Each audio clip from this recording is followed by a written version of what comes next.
عمر کا ایک حکم نامہ بھی آیا ہے، یہ بھی میں نے دمشق کی جنگ ختم ہونے کے بعد تجھ تک پہنچانا بہتر سمجھا۔ ابو عبیدہ رضی اللہ تعالی عنہ نے پیغام خالد بن ولید کو دے دیا۔ حضرت خالد بن ولید رضی اللہ تعالی عنہ نے پیغام پڑھا اور ان کے ہونٹوں پر ہلکی سی مسکراہٹ آ گئی۔ اس مسکراہٹ میں مسرت نہیں تھی، یہ ملول اور رنجیدہ مسکراہٹ تھی۔ اللہ کی رحمت ہو ابو بکر پر۔ خالد بن ولید رضی اللہ تعالی عنہ نے آہ بھر کر کہا کہ ابو بکر زندہ رہتے تو میں اس انجام کو نہ پہنچتا۔ حضرت خالد بن ولید کی معزولی حضرت عمر رضی اللہ تعالی عنہ کا ایک اور جرت مندانہ فیصلہ تھا۔ اس سے قبل ان کا ایک ایسا ہی فیصلہ تھا کہ مرتدین کے جن رشتہ داروں کو غلام اور لونڈیاں بنا کر رکھا گیا ہے ان سب کو آزاد کر کے ان کے گھروں کو بھیج دیا جائے۔ پہلے بیان ہو چکا ہے کہ غلام اور لونڈیاں خلیفہ اول حضرت ابو بکر صدیق کے حکم کے مطابق رکھی گئی تھیں۔ لوگوں نے حضرت عمر کے فیصلے پر اعتراض کیا تھا، بعض نے احتجاج بھی کیا تھا، لیکن عمر اس حکم پر بہت مضبوط دلائل رکھتے تھے، لہٰذا انہوں نے اپنا فیصلہ منوا لیا۔ چند دنوں کے بعد ہی لوگوں نے دیکھ لیا کہ حضرت عمر کے اس فیصلے کے کتنے خوشگوار نتائج سامنے آئے تھے۔ وہ اس طرح کہ سالار مثنی بن حارثہ عراق کے محاذ پر مجاہدین کی کمی پوری کرنے کے لیے کمک لینے مدینہ آئے تھے، مگر ہر کوئی جانے سے ہچکچا رہا تھا۔ آخر ابو عبید اٹھے اور محاذ جانے کا اعلان کیا۔ ان کے بعد رضاکار سامنے آنے لگے تو دیکھتے ہی دیکھتے ان کی تعداد 1000 ہو گئی۔ یہ تعداد کافی نہیں تھی، آگے چل کر تفصیل سے ذکر ہوگا کہ جن مرتدین کے عزیزوں کو غلامی سے آزاد کرایا گیا تھا وہ حضرت عمر کے اس فیصلے سے اتنے متاثر ہوئے کہ وہ بھی سچے دل سے مسلمان ہو کر کمک میں شامل ہو گئے اور محاذ پر چلے گئے۔ تب مسلمانوں کو احساس ہوا کہ حضرت عمر رضی اللہ تعالی عنہ کا فیصلہ کس قدر دور رس نتائج کا حامل تھا۔ حضرت خالد بن ولید کی معزولی کا فیصلہ ایسا تھا کہ بیشتر لوگوں نے اسے پسند نہ کیا۔ سب جانتے تھے کہ خالد بن ولید کو سیف اللہ کا خطاب رسول اللہ صلی اللہ علیہ وآلہ وسلم نے دیا تھا، اور آپ صلی اللہ علیہ وآلہ وسلم نے یہ خطاب بلا جواز نہیں دیا تھا۔ حضرت خالد واقعی اللہ کی تلوار تھے۔ رومیوں کو ہر میدان میں شکست دینے والے خالد رضی اللہ تعالی عنہ ہی تھے۔ حضرت عمر بھی تسلیم کرتے تھے کہ خالد نہ ہوتے تو رومیوں کو، جو اس وقت بہت بڑی قوت تھے، شکست نہ دی جا سکتی تھی۔ اس کے ساتھ یہ مشکل بھی پیدا ہو گئی کہ محاذ پر مسلمانوں کی پوزیشن کمزور ہو گئی۔ اس صورتحال کو سنبھالنے کی اہلیت حضرت خالد بن ولید میں ہی تھی۔ یہ کمزوری ابو عبیدہ رضی اللہ تعالی عنہ کی ایک غلطی سے پیدا ہوئی تھی، لیکن حضرت عمر نے خالد بن ولید کو اس طرح سپہ سالاری سے معزول کیا کہ انہیں ان کے ایک ماتحت سالار ابو عبیدہ کو سپہ سالار بنا کر خالد بن ولید کو ان کے ماتحت کر دیا۔ زیادہ تر لوگ یہ رائے دیتے تھے کہ حضرت خالد کی پیہم فتوحات اور لوگوں میں ان کی مقبولیت کو دیکھتے ہوئے حضرت عمر خدشہ محسوس کر رہے تھے کہ خالد بن ولید مفتوحہ علاقوں کے حکمران نہ بن بیٹھیں۔ لوگ یہ بھی کہتے تھے کہ حضرت عمر اور حضرت خالد کے درمیان پرانے اختلافات موجود تھے۔ ایک واقعہ تو سب کو یاد تھا، مرتدین کے خلاف جنگ میں حضرت خالد بن ولید نے غیر معمولی کامیابیاں حاصل کی تھیں۔ ان کا ایک معرکہ مرتدین کے ایک سردار ملک بن نویرہ سے ہوا۔ مرتدین نے جم کر مقابلہ کیا، لیکن حضرت خالد کی جارحانہ قیادت اور مجاہدین کے بے جگری کے سامنے مرتدین ٹھہر نہ سکے۔ ان کا سردار اور سالار مالک بن نویرہ گرفتار ہوا۔ حضرت خالد بن ولید رضی اللہ تعالی عنہ نے اسے قتل کروا دیا۔ مالک بن نویرہ کی ایک بیوی جوان اور غیر معمولی طور پر حسین تھی۔ حضرت خالد نے اس کے ساتھ شادی کر لی۔ اس جوان عورت کا نام لیلا تھا۔ اس شادی کی خبر مدینہ پہنچی تو حضرت عمر کو بہت غصہ آیا۔ اس وقت خلیفہ ابو بکر صدیق تھے۔ مدینہ میں خبر پہنچی تھی کہ حضرت خالد بن ولید نے مالک بن نویرہ کو اس کی حسین و جمیل بیوی لیلا کے ساتھ شادی کرنے کے لیے قتل کیا ہے۔ حضرت عمر نے خلیفہ ابو بکر سے کہا کہ خالد کو معزول کر کے واپس مدینہ بلا لیا جائے۔ حضرت ابو بکر نہیں مانے تھے۔ انہوں نے کہا کہ اس وقت یہ دیکھیں کہ خالد بن بن ولید نے میدان جنگ میں کتنی کامیابیاں حاصل کی ہیں، اور یہ بھی دیکھیں کہ یہ جنگ کیسی ہے۔ یہ فتنہ ارتداد کی سرکوبی کی جنگ ہے۔ ان مرتدین نے مسلمان ہو کر اسلام سے انحراف کیا اور انہوں نے اپنے نبی کھڑے کر دیے۔ حضرت خالد بن ولید رضی اللہ تعالی عنہ نے اس جہاد میں ایسی کامیابیاں حاصل کی کہ اس نے ایک شادی کر لی ہے تو اسے معاف کیا جا سکتا ہے۔ حضرت عمر رضی اللہ تعالی عنہ کی تشفی نہ ہوئی، وہ خاموش تو ہو گئے لیکن ان کے دل میں خالد کے خلاف ناراضگی قائم رہی۔ حقیقت یہ تھی کہ مالک بن نویرہ نے اسلام قبول کر لیا تھا، وہ اپنے قبیلے کا سردار تھا، یہ تمام قبیلہ مسلمان ہو گیا تھا۔ رسول اللہ صلی اللہ علیہ وآلہ وسلم رحلت فرما گئے تو مالک بن نویرہ نے لوگوں سے وصول کی ہوئی زکوٰۃ اور محصولات کی رقم مدینے بھیجنے کے بجائے لوگوں کو واپس کر دی اور سب کو اسلام کے خلاف بغاوت پر آمادہ کر لیا۔ اس کے علاوہ مرتدین میں سے ایک عورت نے نبوت کا دعویٰ کیا تو مالک بن نویرہ نے نہ صرف یہ کہ اس کی نبوت کو تسلیم کیا بلکہ اپنے قبیلے اور اپنے زیر اثر دوسرے قبیلوں سے کہا کہ وہ سجا کو نبی تسلیم کریں۔ یہ عورت عراق کے رہنے والے الحارث کی بیٹی تھی، اسے ام سعدرہ بھی کہا جاتا تھا۔ مالک بن نویرہ کا سب سے بڑا جرم تو یہ تھا کہ اس کے علاقے میں مسلمانوں کی جو بستیاں تھیں انہیں نذر آتش کر دیا تھا۔ مورخوں کے مطابق خالد بن ولید رضی اللہ تعالی عنہ نے اسے شکست دے کر گرفتار کیا اور اس کے یہ تمام جرائم اس کے آگے رکھے۔ اس نے ان جرائم کا اعتراف کیا۔ تب حضرت خالد نے اسے کہا کہ وہ ایسے آدمی کو معاف نہیں کر سکتے جس نے مسلمانوں کو قتل کیا اور ان کی بستیاں جلائی ہوں۔ مالک بن نویرہ کو قتل کر کے خالد بن ولید رضی اللہ تعالی عنہ نے اس کی بیوی لیلا کو لونڈی بنانے کی بجائے اسے بیوی بنا لیا۔ خلیفہ ابو بکر نے تو خالد کی اس شادی کو جرم نہیں سمجھا لیکن حضرت عمر نے انہیں معاف نہیں کیا۔ یہ شادی دسمبر 432 عیسوی میں ہوئی تھی۔ اب اگست 434 عیسوی کے آخری دنوں میں حضرت عمر انہیں معزول کر رہے تھے۔ مبصر لکھتے ہیں کہ تسلیم نہیں کیا جا سکتا کہ 2 سال پرانے ایک واقعے کو جواز بنا کر حضرت عمر جیسے مدبر اور دور اندیش خلیفہ نے حضرت خالد بن ولید جیسے تاریخ ساز جرنیل کو معزول کر دیا ہو۔ حقیقت یہ تھی کہ حضرت خالد بن ولید اپنے قبیلے کے سردار کے فرزند تھے۔ یہ امیر کبیر خاندان تھا، وہ خوش ذوق، خوش طبع اور زندہ مزاج تھے۔ حضرت خالد بن ولید نے غربت نہیں خوشحالی دیکھی تھی۔ انعام و اکرام دینے میں ان کی کشادگی، ظرفی اور سخاوت مشہور تھی، اور یہ ایک وجہ تھی جس کی وجہ سے حضرت عمر حضرت خالد سے شاکی رہتے تھے۔ حضرت خالد رضی اللہ تعالی عنہ کی معزولی پر بہت لوگوں نے اعتراض کیے تھے۔ حضرت عمر رضی اللہ تعالی عنہ نے آخر اپنے ایک خطبے میں اپنے فیصلے کی وضاحت ان الفاظ میں کی۔ یہ وضاحت تاریخ کے ریکارڈ میں یوں محفوظ ہے: میں اللہ اور امت رسول صلی اللہ علیہ وآلہ وسلم کے سامنے اپنے اعمال کا جواب دہ ہوں۔ میں نے خالد بن ولید کو ذاتی رنجش یا کسی بے بنیاد الزام پر معزول نہیں کیا۔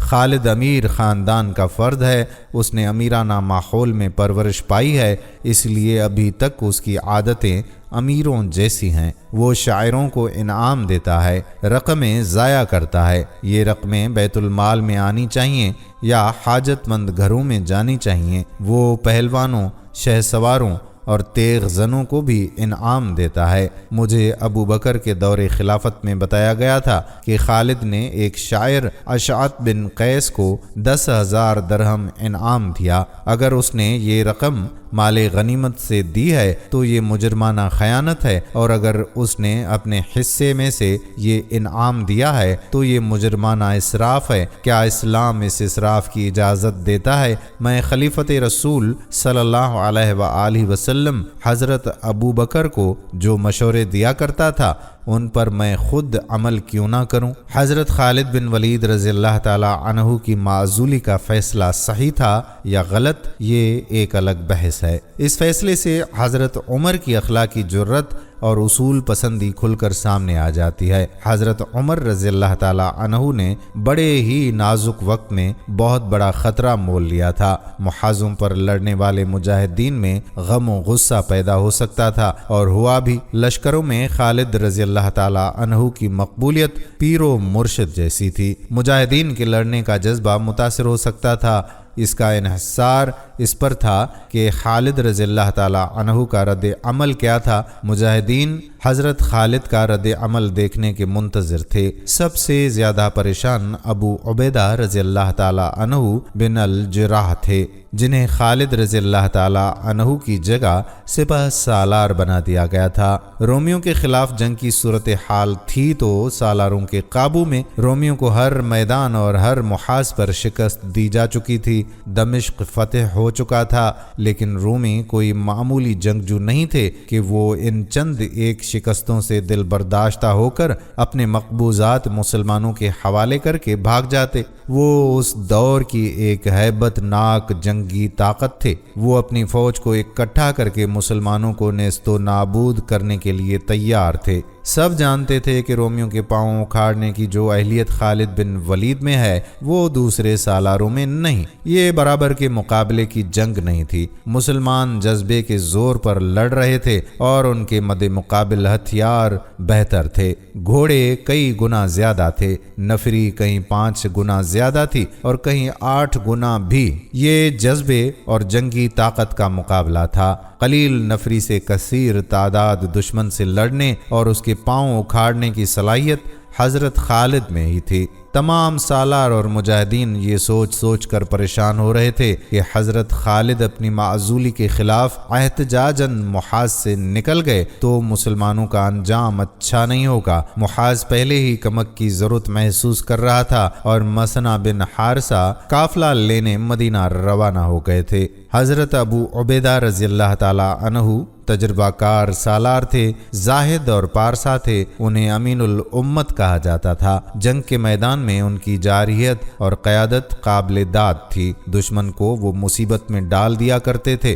لیکن سپہ سالاری کے جو جوہر خالد بن ولید رضی اللہ تعالی عنہ میں تھے وہ ابو عبیدہ میں ذرا کم تھے۔ خالد رضی اللہ تعالی عنہ کا رد عمل معلوم کرنے کے لیے ایک واقعے کا بیان کافی ہوگا۔ اس سے یہ بھی معلوم ہو جائے گا کہ ابو عبیدہ رضی اللہ تعالی عنہ اور حضرت خالد بن ولید رضی اللہ تعالی عنہ کی فہم و فراست میں کچھ فرق تھا یا نہیں۔ واقعہ کچھ یوں ہے کہ دمشق کی فتح کے بعد نئے سپہ سالار ابو عبیدہ نے مجاہدین کے لشکر کو کچھ دن آرام دینا چاہا۔ رومی جوابی حملے کی تیاری کر رہے تھے۔ حضرت خالد کی معزولی کے 6-7 روز بعد ایک اجنبی ابو عبیدہ رضی اللہ تعالی عنہ سے ملنے آیا اور اپنے متعلق بتایا کہ وہ عیسائی ہے اور راز کی ایک بات بتانے آیا ہے۔ ابو عبیدہ رضی اللہ تعالی عنہ نے اسے بٹھا لیا۔ اجنبی عیسائی نے کہا کہ یہاں سے کچھ دور ایک قصبہ ابو القدس ہے،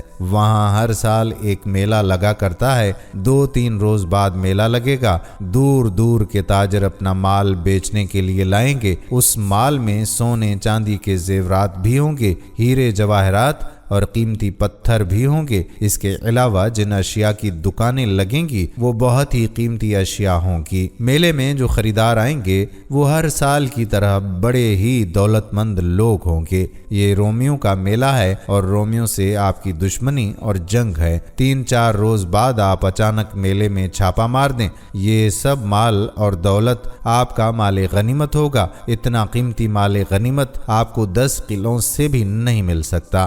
ابو عبیدہ رضی اللہ تعالی عنہ نے اسے کہا کہ وہ خود عیسائی ہے اور رومی بھی عیسائی ہیں، اور اس میلے میں عیسائی ہی آئیں گے یا یہودی تاجر ہوں گے، پھر وہ اپنے مذہب کے لوگوں کو کیوں کٹوانا چاہتا ہے؟ اس عیسائی نے کہا کہ میں کٹر عیسائی ہوں۔ کیا آپ نہیں جانتے کہ رومی جب عیسائی نہیں ہوا کرتے تھے تو ان کے ایک بادشاہ نے زندہ عیسائیوں کو شیروں کے آگے ڈالا تھا اور شیر انہیں چیر پھاڑ کر کھا گئے تھے؟ یہ تو آپ کو معلوم ہی ہوگا کہ حضرت عیسیٰ علیہ السلام کو صلیب پر لٹکانے والے رومی ہی تھے۔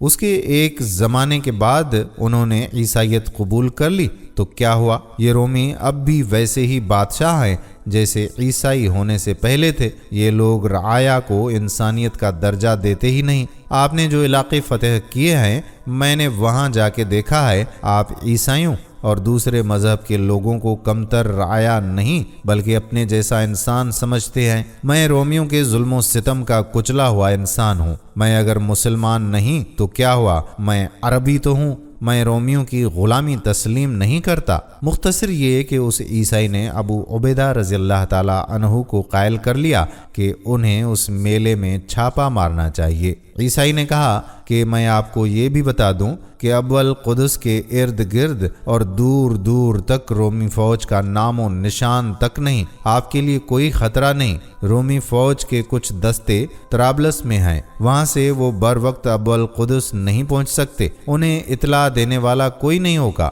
اس عیسائی کے جانے کے بعد ابو عبیدہ رضی اللہ تعالی عنہ نے اپنے سالاروں کو بتایا کہ ایک عیسائی عرب انہیں کس موٹے اور آسان شکار کی خبر دے کر گیا ہے۔ ابو عبیدہ رضی اللہ تعالی عنہ نے کہا کہ ابو القدس رومیوں کے علاقے میں ہے اور رومیوں سے ہم برسرے پیکار ہیں، اس لیے اس میلے میں چھاپا مارنے کے ہم حق بجانب ہیں، کوئی خطرہ بھی نہیں۔ رومی فوج وہاں سے بہت دور ہے۔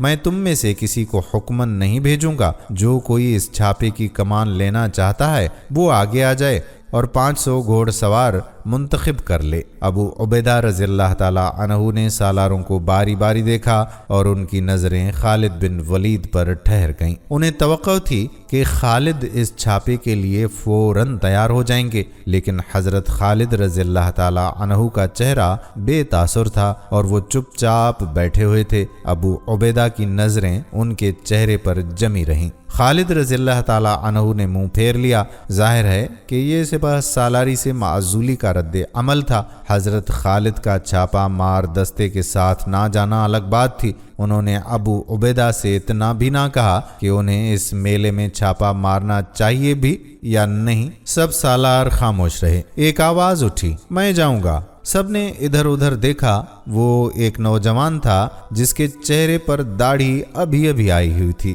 ابو عبیدہ رضی اللہ تعالی عنہ نے کہا، تو ابھی کم سن اور نا تجربے کار ہے ابن جعفر۔ ابو عبیدہ نے ایک بار پھر حضرت خالد کی طرف دیکھا، لیکن وہ یوں چپ چاپ بیٹھے ہوئے تھے جیسے اس کام کے ساتھ ان کا کوئی تعلق ہی نہ ہو۔ اس نوجوان نے کہا کہ میں گھر سے یہاں سیر و تفریح کے لیے تو نہیں آیا، مجھ پر اپنے شہید باپ کا قرض ہے۔ آپ سب کو معلوم ہے کہ میرا باپ کس لڑائی میں شہید ہوا تھا۔ میں نے اس کے خون کا قرض اتارنا ہے۔ میں کم عمر تو ہوں، خدا کی قسم بزدل نہیں ہوں، اور میں تجربے کار نہیں مگر اناڑی بھی نہیں۔ میرا حوصلہ نہ توڑیں، میں بہت کچھ دیکھ کر آیا ہوں۔ آپ کہتے ہیں کہ وہاں رومی فوج ہے ہی نہیں، تو میرے لیے آپ کو پریشان نہیں ہونا چاہیے۔ ابو عبیدہ نے کہا، ہاں ابن جعفر، میں تیرا حوصلہ نہیں توڑوں گا۔ میں تجھے 500 چنے ہوئے سوار دیتا ہوں، ان کی کمان تیرے ہاتھ میں ہوگی۔ ایک نوجوان کو 500 گھوڑ سوار کی کمان دینا بظاہر دانش مندی نہیں تھی، لیکن یہ نوجوان کوئی عام سا نوجوان نہیں تھا۔ اس کا نام عبداللہ بن جعفر تھا اور وہ رسول صلی اللہ علیہ وآلہ وسلم کے چچا زاد بھائی حضرت جعفر رضی اللہ تعالی عنہ کا بیٹا تھا۔ حضرت جعفر رضی اللہ تعالی عنہ موتا کی لڑائی میں شہید ہو گئے تھے۔ عبداللہ بن جعفر ابو القدس جانے کی تیاری کرنے لگا۔ چھاپا 3-4 روز بعد مارنا تھا۔ 3-4 روز بعد نوجوان عبداللہ رضی اللہ تعالی عنہ 500 چنے ہوئے گھوڑ سواروں کے ساتھ ابو القدس کو رخصت ہوا۔ اس کے ساتھ مشہور و معروف جان باز مجاہد اور رسالت کے شیدائی حضرت ابو ذر غفاری رضی اللہ تعالی عنہ بھی تھے۔ یہ دستہ 14 اکتوبر 434 عیسوی کی رات روانہ ہوا تھا۔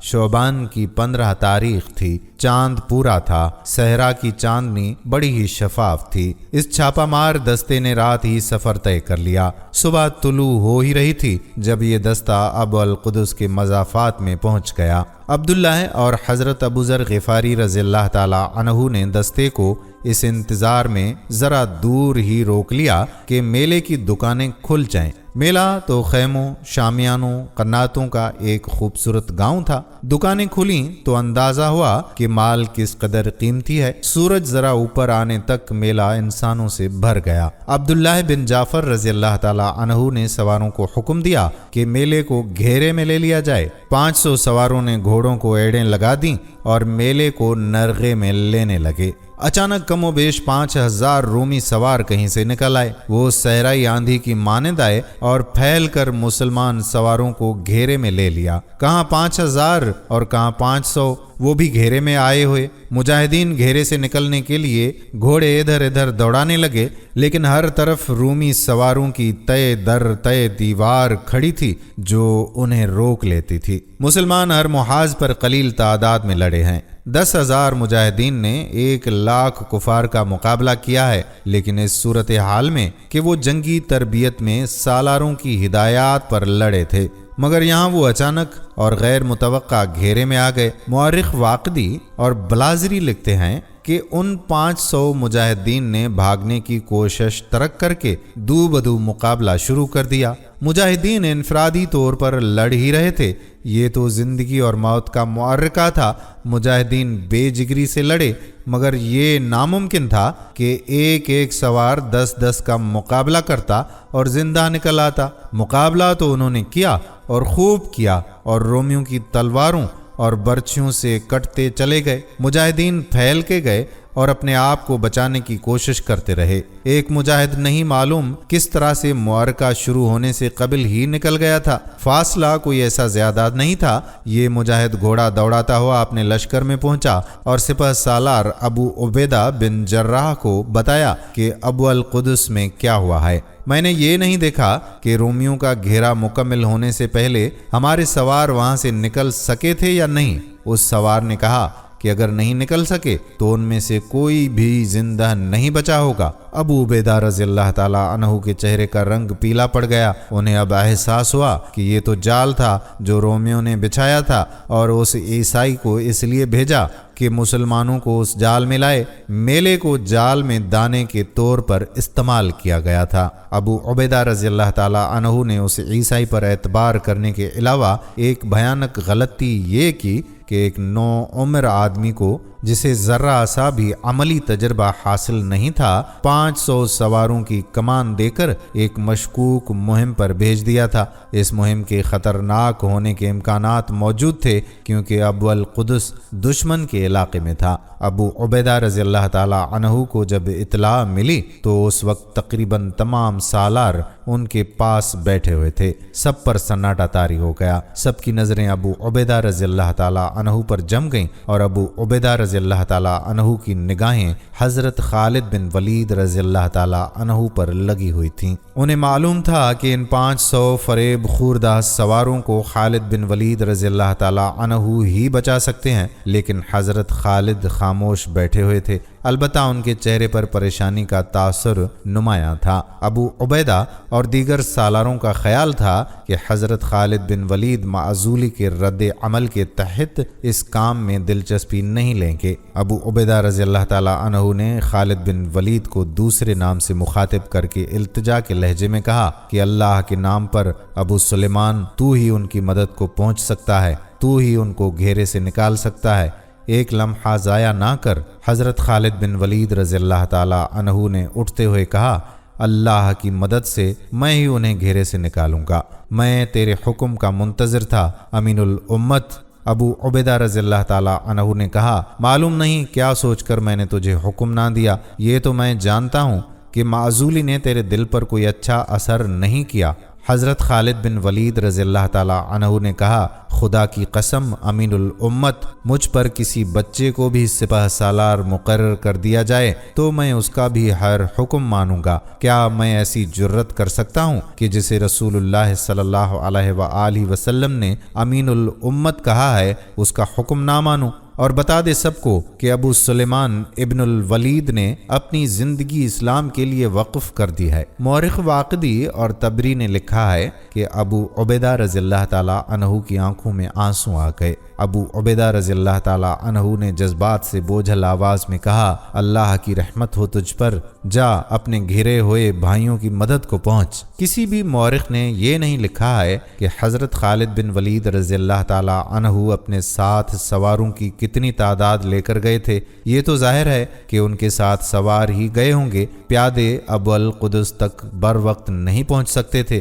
البتہ تاریخ میں یہ بات بالکل واضح ہے کہ حضرت خالد بن ولید رضی اللہ تعالی عنہ کے ساتھ حضرت زرار بن ازرور رضی اللہ تعالی عنہ بھی تھے، جو برہنہ مجاہد کے نام سے مشہور تھے۔ اس خطاب کی وجہ یہ تھی کہ زرار قمیض اتار کر اور سر ننگا کر کے لڑا کرتے تھے۔ یہ مجاہدین بڑی تیز رفتاری سے گھوڑے دوڑاتے چلے جا رہے تھے۔ وہ تو چلے گئے، پیچھے ابو عبیدہ کی جذباتی حالت بگڑنے لگی۔ وہ اللہ کے حضور آہو زاری کرنے لگے کہ خلیفہ عمر رضی اللہ تعالی عنہ نے انہیں پیغام بھیجا تھا کہ مال غنیمت کی خاطر مجاہدین کی جانوں کو خطرے میں نہ ڈالنا، اور ہر فیصلہ سوچ بچار کر کے اور اپنے رفیقوں سے مشورہ کر کے کرنا، نئی زمین پر جا کر دیکھ بھال ضرور کرنا۔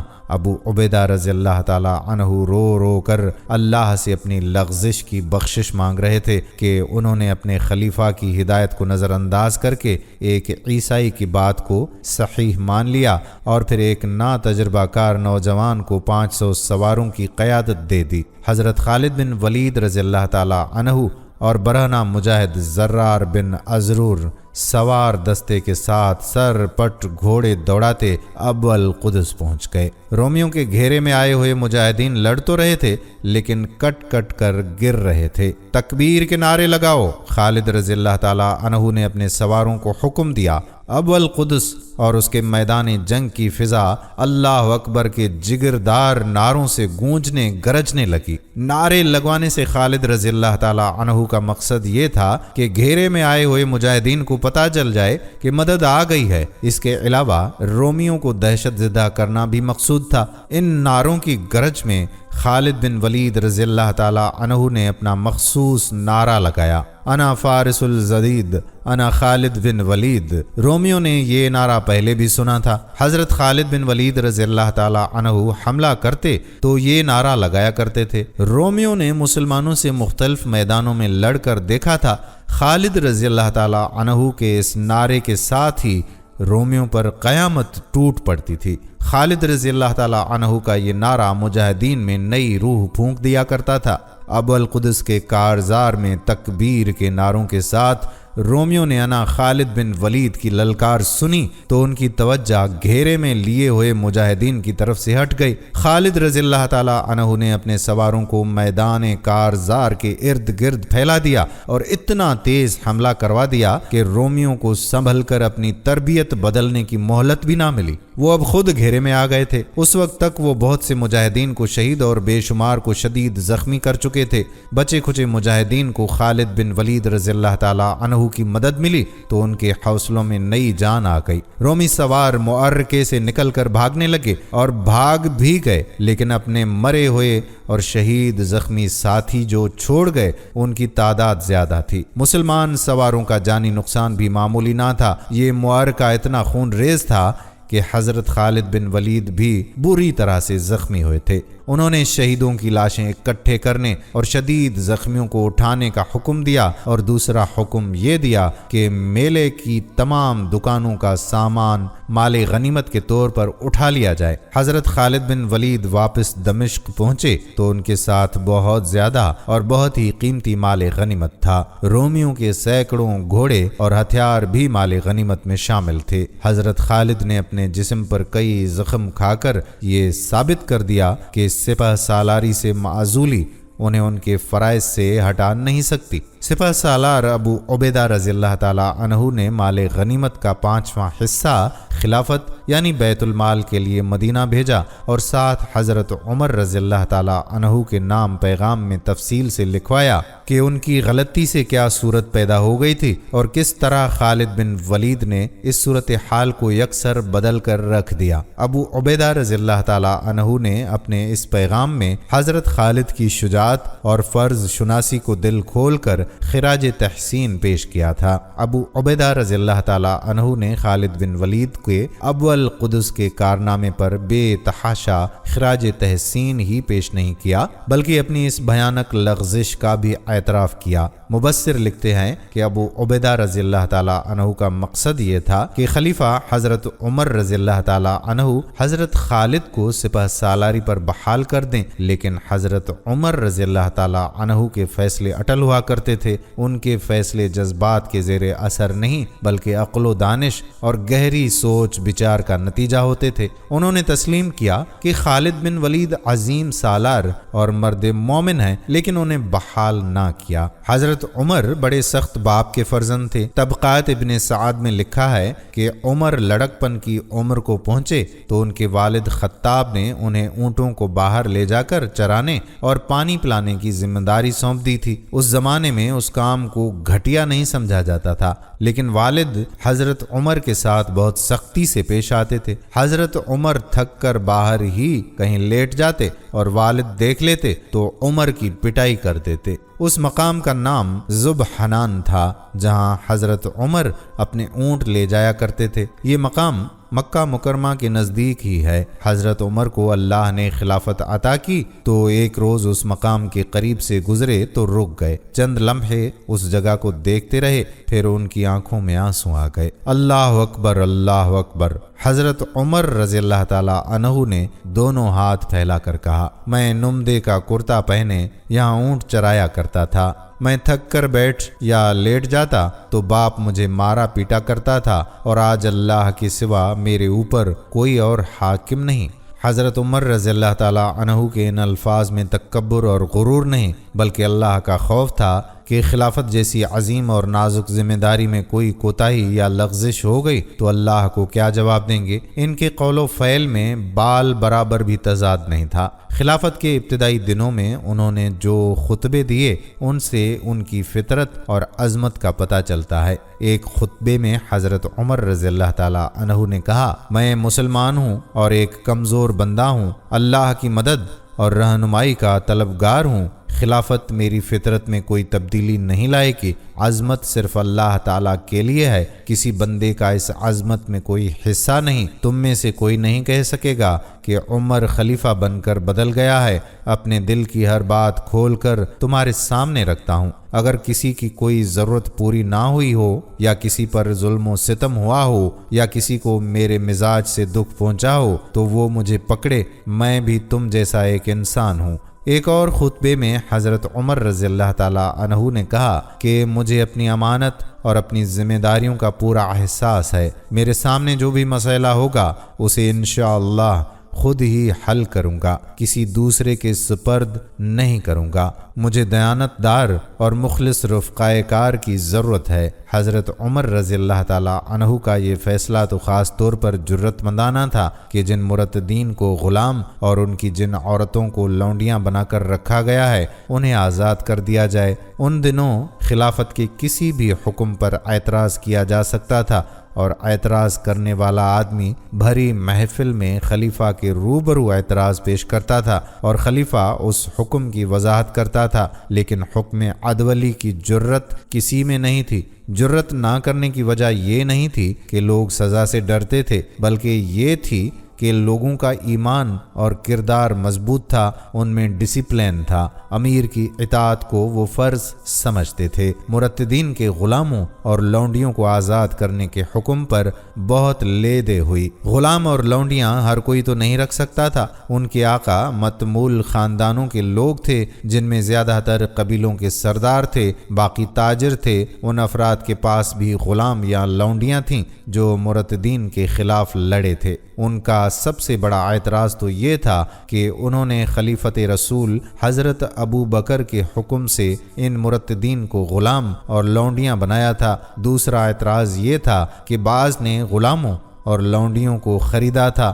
حضرت عمر رضی اللہ تعالیٰ عنہ کا جواب تھا کہ اللہ نے ہر انسان کو آزاد پیدا کیا ہے، اللہ کا کوئی بندہ اللہ کے کسی بندے کا غلام نہیں ہو سکتا۔ یہ تو وہ استدلال تھا جو حضرت عمر لوگوں کو دیتے تھے، لیکن انہوں نے اور سالار مثنی بن حارثہ نے کچھ اور ہی سوچا تھا۔ ان کی اس سوچ کے نتائج بھی جلد ہی سامنے آ گئے۔ ناصرہ بنت جبار کوئی ایسی بوڑھی عورت نہیں تھی کہ اس کی کمر دوہری اور سر کے اتنے زیادہ بال سفید ہو جاتے۔ اس کی یہ حالت صرف 1 سال میں ہو گئی تھی کہ 45 سال کی عمر میں وہ 70-72 سال کی بڑھیا لگتی تھی۔ یہ 2 نوجوان بیٹوں کی جدائی کے اثرات تھے۔ اس کے دونوں بیٹے مسلمانوں کے خلاف ارتداد کی جنگ لڑے اور دونوں زخمی ہو کر پکڑے گئے تھے۔ ان کا باپ مارا گیا تھا۔ مسلمان خلیفۃ رسول حضرت ابو بکر کے مطابق دونوں بھائیوں کو اٹھا کر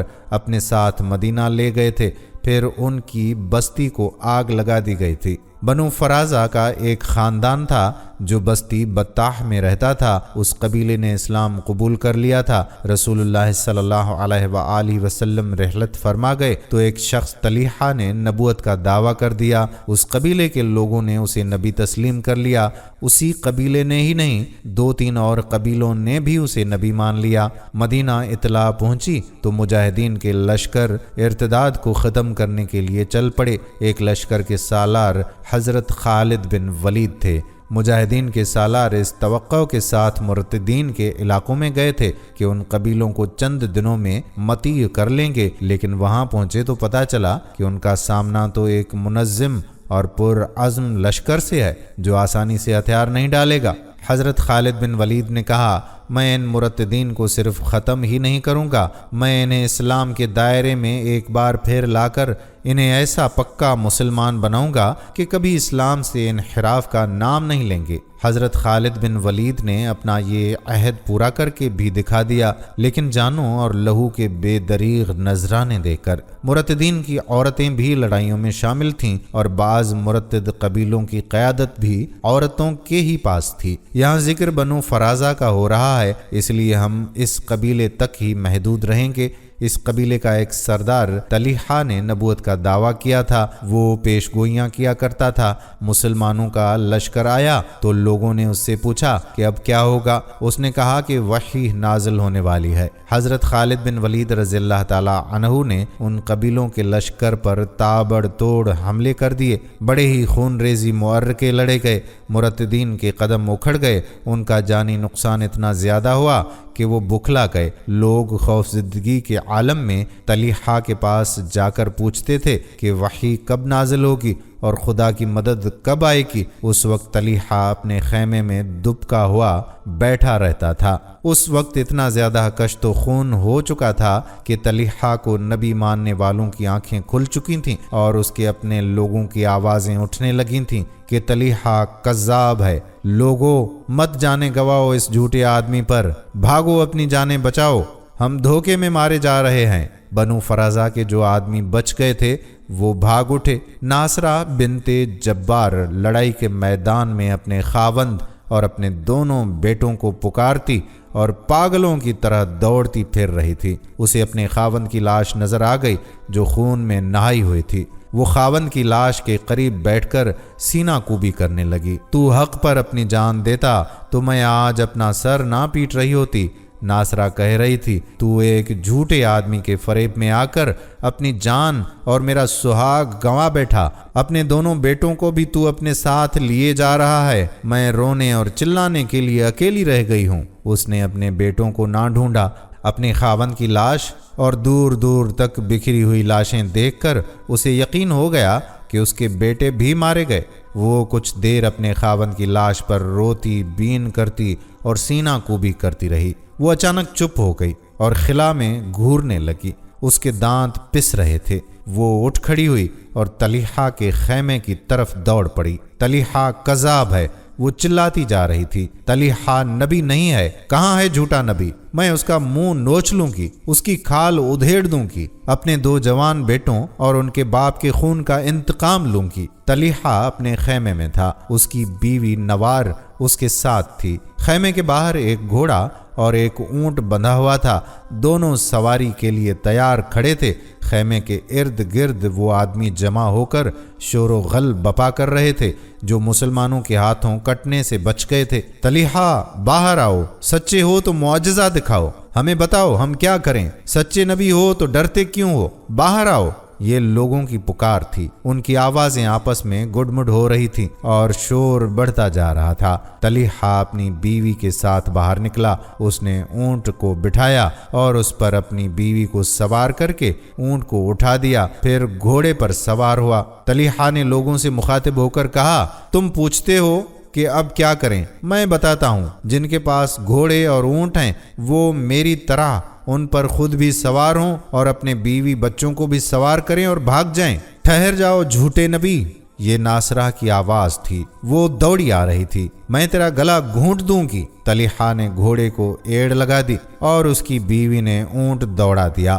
گھوڑا اور اونٹ لوگوں کے ہجوم کو چیرتے نکل گئے اور کچھ دور جا کر نظروں سے اوجھل ہو گئے۔